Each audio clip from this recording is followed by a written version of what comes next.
Ja, je nepričakovano vsekakor. Nekako so govorili, da bo mogoče bodo zdaj višji, da bomo štartali pod zapornico, ampak so se zdaj v zadnji uri odločili, da odpovejo tekmovanje.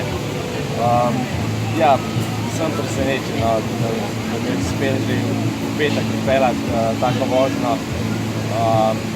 Tudi novico sem bil v bistvu že doma, sem nekako že pripravljal na jutrišnji dan, ker sem dobil pač SMS od trenerja, da je povedana in da se pač veljajo rezultati iz kvalifikacije.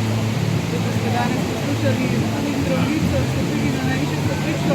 Takole prvič med člani, verjetno velika motivacija za naprej, da enkrat stopite na najvišjem stopničku tudi po tisti pravi tekmi. Ja, je motivacija sigurno zdaj na višjem nivoju, kakor je pa prej, da bom treniral še naprej tako, kakor smo že zdaj mogoče, da gradimo vse to, kar smo že zdaj naredili. Hvala. Hvala.